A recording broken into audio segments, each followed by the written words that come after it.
welcome back to Real Lanterns. We're going to continue with our unboxing here. I've got 4 boxes here.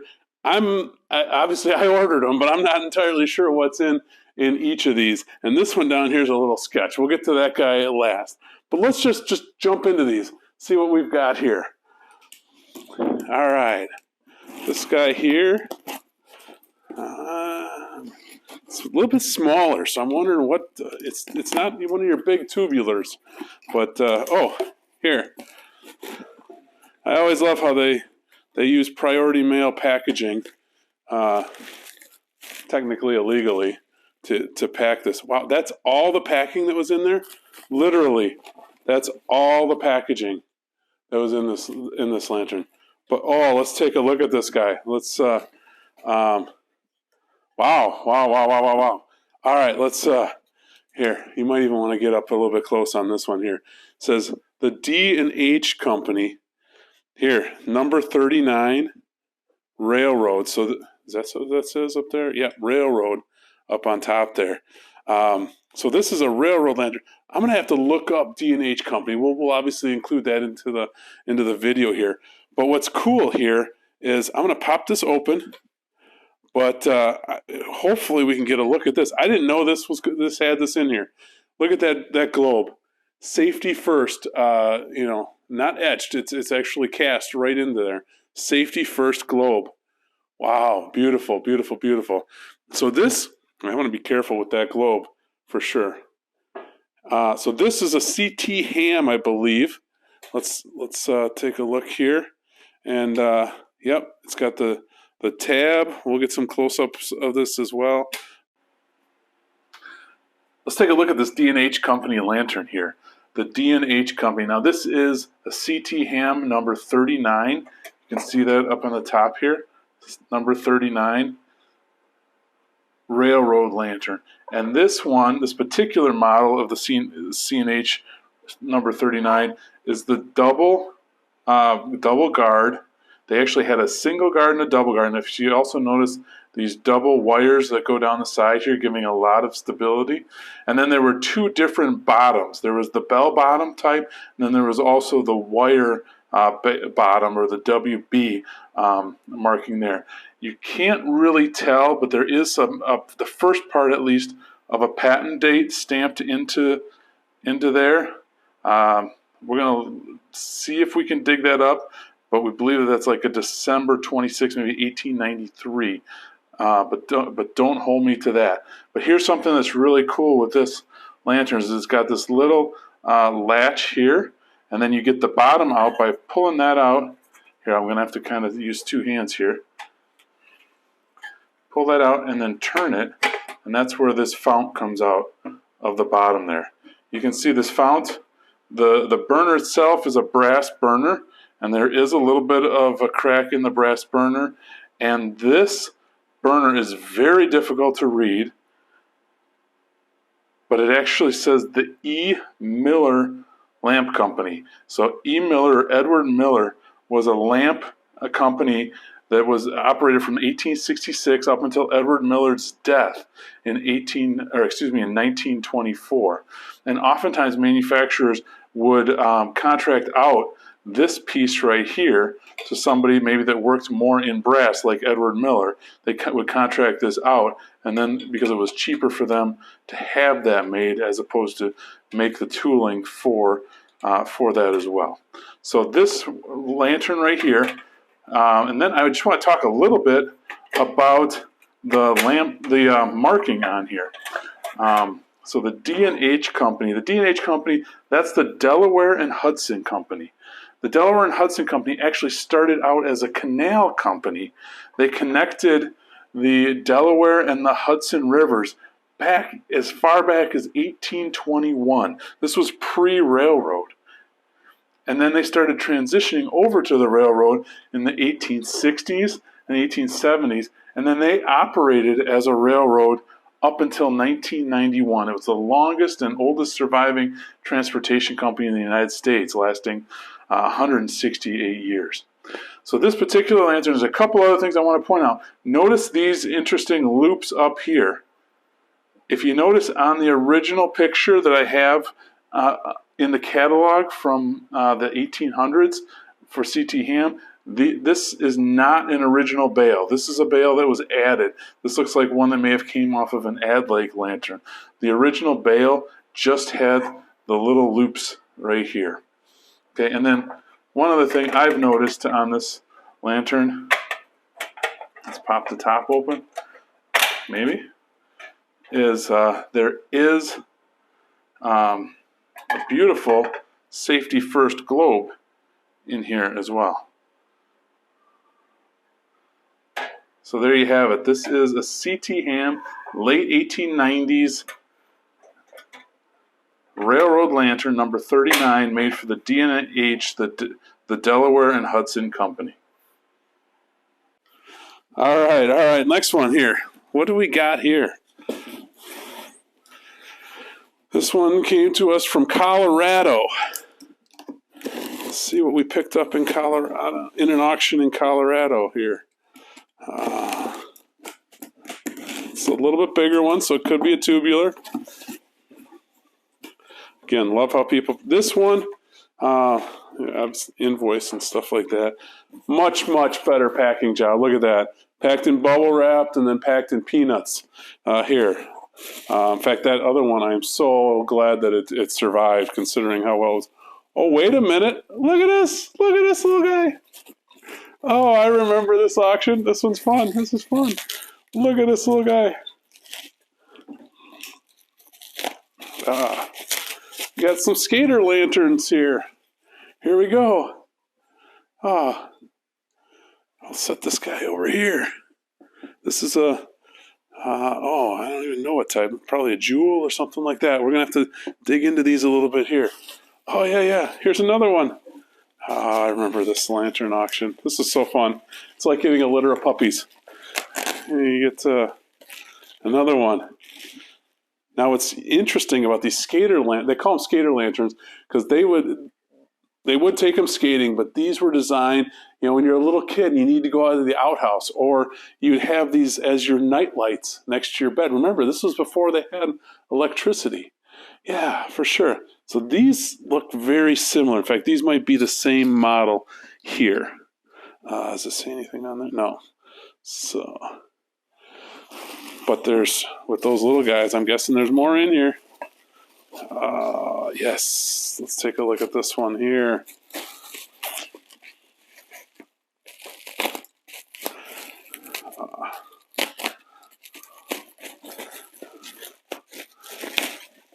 Here we go. Oh, a little interesting. It's got a little hook on it. Oh, this guy right here. This one is, oh wow, this is a Dietz boy lantern. I don't know why we got the little hook on here. We'll be able to take that off. They must have obviously hung it up somewhere. This is a Dietz boy lantern.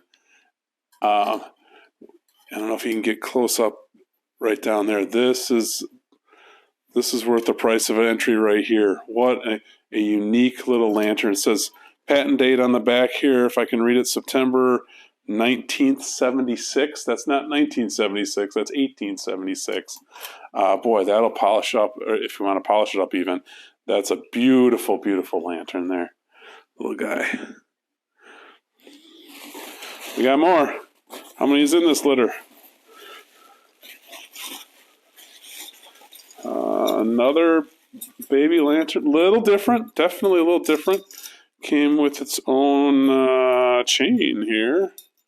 Again, this could have just been the user of how they hung it up. It's even got little eyelets on it. That's cute. So this one we can tell is, even though it's very similar to these other ones, a little different. If you look at the top pattern, look at that. See how that's a little bit different? And it's just a little bit shorter here. Maybe the same manufacturer. In fact, there's a lot of similarities here, but definitely a different lantern. So far, we've got 4. Another one. Okay. Another one. Very similar. Okay. So this guy, this auction, I know this guy collected these here. This one's similar to the first 2. So we've actually got 3 of the same kind there. Anyone else in here? Let's see. Oh, another one. Oh, this one's different. This one's different. I'm gonna use my knife to get the tape off of that one.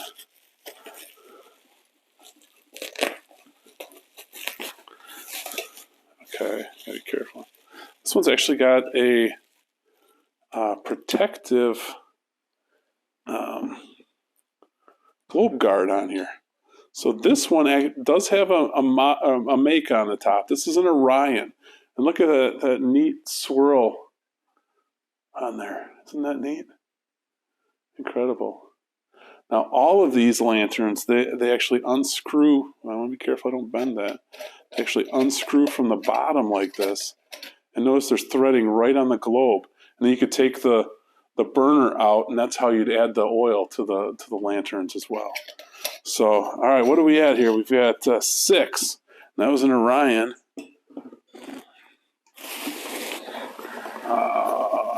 We've got at least one more in here. At least one more. Let's see here. This one. Okay. I think we're on to 4 of the same kind here. This looks like I think they're called the jewel kind as well.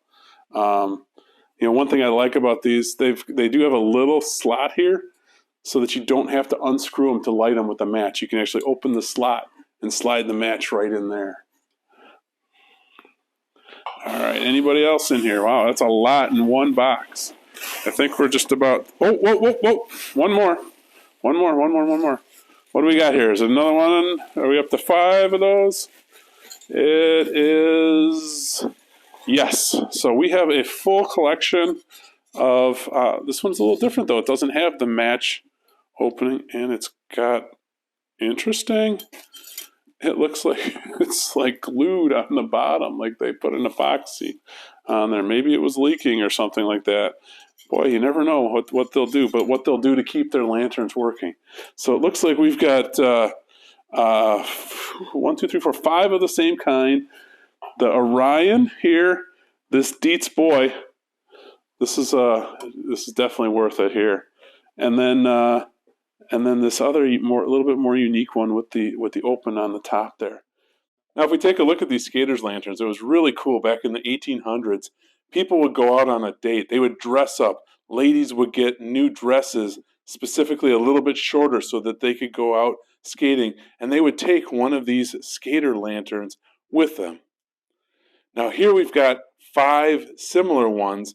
These are the cadet lanterns. The cadet lanterns were originally sold by the C.T. Ham Company. Here's an ad from their 1896 catalog. And if you notice the person lighting the lantern through this match port here, you can see that there's a match port. They can just light it right in there. These easily came apart. I say that on this one. Let me try a different one. These easily came apart, unscrewed from the bottom. They could fill this. They could fill in their kerosene in there. This would unscrew from the globe, and of course you could unscrew the top too. So it's very easy to swap out parts if you were to, let's say like you're me and you fall while you're skating and crack your lantern. Yeah, so this is the cadet lantern. This was made by C.T. Ham Company, and then once Dietz bought them out in 1914, Dietz also made the cadet lantern. But let's take a look at these other 2 more unique ones here. This one right here is an Orion. This one right on the top stamped Orion. This was made in Germany. In fact, if you look really closely, it just says made in Germany right on the bottom. This is a very collectible lantern, especially for those of, for my German friends over there. In German eBay, I saw one of these go for, I think it was about $190. But it's neat because it's got the glow protector right here. And then the other one, this is a more unique one. This is the Dietz Boy Lantern. And this lantern says right down here on the bottom, September 1976. That's that's not 1976. That's September 19th of 1876. And on this side, it says boy and patent. Some of their models have Dietz on the bottom. instead of, I think it's instead of the word patent, but I'll show you a picture of that. But the unique thing about these is there's just a couple of notches up here on the top, and this was a patent by Krimenauer. You can see that there.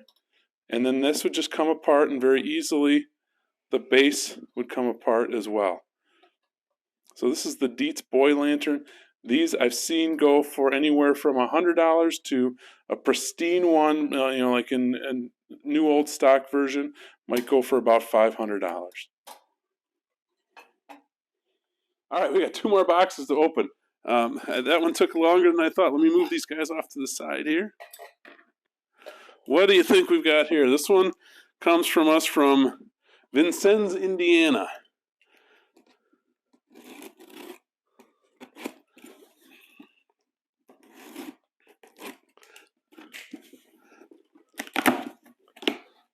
Oh, this is a really, really light box.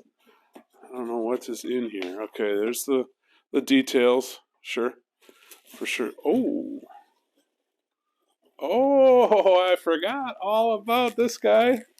This is a project. This is a project lantern I got to fix up because I literally don't have one of this model in my collection whatsoever.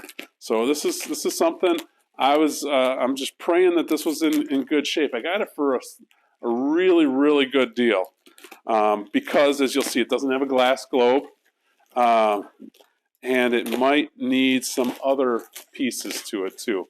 But that's one of the fun things I love about lanterns is that oftentimes, not all of them, but oftentimes you can make these lanterns look like new again. This will probably be a video in and of itself. So let me, it all depends on what shape this is in here. Yeah, okay. So, this might be a trick. This might be a trick, guys. But this lantern here is an Ohio lantern. I don't even have one of these in my collection yet. But if you look at this guy is going to need some major work. It does have the fill cap, which is nice. It's rusty for sure. It doesn't feel rusted through. The burner might be rusted through. There's no globe plate. There's a little bit of spring left to these guys here. Boy, this will be, if I can get this guy restored, this is going to be a tough project. But doesn't look like there's any rust through on the tubes. But this is going to be a project. We're going to take a look at this one in another video. See if we can get this guy restored. Boy, that would be something. All right, we got one last one, and this is one, when that showed up, I knew something was a little sketch. Take a look at this box here. Just by putting fragile and up doesn't mean that you got a good packing job. Can you hear that in there? It reminds me of that movie Ace Ventura, when he starts it and it kind of is bouncing around. HDS, sir, and how are you this afternoon? All righty then. I have a package for you. Sounds broken. Most likely, sir. I'll bet it was something nice, though. That's one of the things that's kind of a killer is when you order something and it's been around for 150 years, and just because somebody cheaped out on the packaging, it shows up and it's in like 3 pieces. Okay, so that's the idea of packing. Okay, if you can see that there, it's just bouncing around in there. Thankfully, the lanterns themselves are oftentimes built pretty tough, but let's see what we've got here. Whoa. Yeah, this guy's dirty. But you know what? Dirt's not always a bad thing. Dirt's not always a bad thing. Although I might need to clean it up just to see what we've got here. Let me read you the description, actually, of this lantern that I got on eBay. So I was the winning bid for $33. They only had one picture, and it looked very much like this, except not even as close as you see here. But let me read this description. This item has been previously used. It might have some signs of cosmetic wear, but is fully operational and functions as intended. Functions as intended. Let's take a look. So the ad says it's fully functional and operational. Let's take a look a little bit closer. You saw that earlier. Boom. That's completely rusted out. That's not going to hold a whole lot of kerosene in there. I'll guarantee it. Maybe this burner can be salvaged. I don't want to give myself tetanus opening that. So this is in rough shape. And then, oh, I just feel bad even setting this on this beautiful table here. But we will be very careful. And then even if you look at the bottom here, this is all rusted out too. Even kind of pops out a little bit too. So this frame is pretty much trashed. And like I said, we might be able to salvage the burner. And hopefully, maybe I can, we'll get this globe cleaned up. This is should be a nice globe. We'll get that cleaned up as well. Mm-hmm. Well, guys, I hope you enjoyed the video here. Again, click like and subscribe, and I'll be putting out more videos like this. It's fun just to see what we can get through some of these auction sites here. Sometimes you win, sometimes you lose. I got a couple of winners here. Definitely winners on those baby lanterns. We'll see about the Ohio lantern. This guy, beautiful globe on there. But, sometimes you lose too. This guy, well, we'll see. Thankfully, I didn't spend a whole lot of money on this guy either. Hey, thanks again. We'll see you soon.